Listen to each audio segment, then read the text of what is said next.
ওদালগুৰিত উপস্থিত আছো আমাৰ ভাইমন্দাৰ প্ৰচাৰ এটা টিম আমি ইয়াত ভাইমন্দাৰ কিছু চিৰহেউজ গীত আৰু কিছু কথাৰে এই আবেলিটো জিপাল কৰিলো ধন্যবাদ দিছো ওদালগুৰিবাসী ৰাইজক আৰু আপোনালোকৰ চেনেলটোৰ জৰিয়তে আমি গোটেই অসমবাসীক এইটো জনাব বিচাৰিছো যে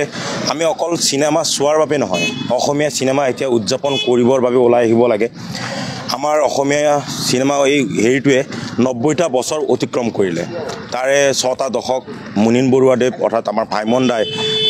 তেখেতৰ যি বৰঙণি আমাৰ চিৰহেউজ যি আমাৰ সিনেমা এই আমাক ইণ্ডাষ্ট্ৰিটোলৈ উদ্যোগটোলৈ আগবঢ়াইছিল এয়া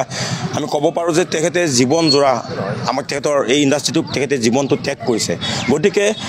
এখন ছবিৰ আঁৰত হেজাৰখন নেদেখা ছবি লুকাই থাকে তো তেনেকুৱা মুনিন বৰুৱাদেৱ অৰ্থাৎ ভাইমন্দাইনো কেনেকৈ এই উদ্যোগটোক নৰূপ দিবলৈ চেষ্টা কৰিছিল বা আজিৰ পৰা 25 বছৰ আগত যতীন বৰা ৰবি শৰ্মাইনো কেনেকৈ ৰূপালী পৰ্দালৈ আহিছিল মুঠৰ ক'ব বিচাৰিলে 6টা দশকৰ অসমীয়া এই উদ্যোগটোৰ এখন চিনেমা নহয় এয়া হ'ল ইতিহাস ইয়াত নিজক বিচাৰি পাব 6টা দশকত কিনো ঘটিছিল এই উদ্যোগটোক কেনেকৈনো কিমান প্ৰত্যাহ্বানৰ সন্মুখীন হৈছিল আমাৰ ভাইমন্দাই মুনিন বৰুৱাদেৱ এই সমগ্ৰ বিষয় লৈ কিনে জুবিন গাৰ্গেনো কেনেকৈ মায়াবিনী গীত গাই সেই সময়ত আমাক ৰাইজক অসমবাসীক নতুনকৈ তেতিয়া আহিছিল এই উদ্যোগটোলৈ গোটেইখিনি বস্তু এই চিনেমাখনত সামৰিছে আমাৰ সকলোৰে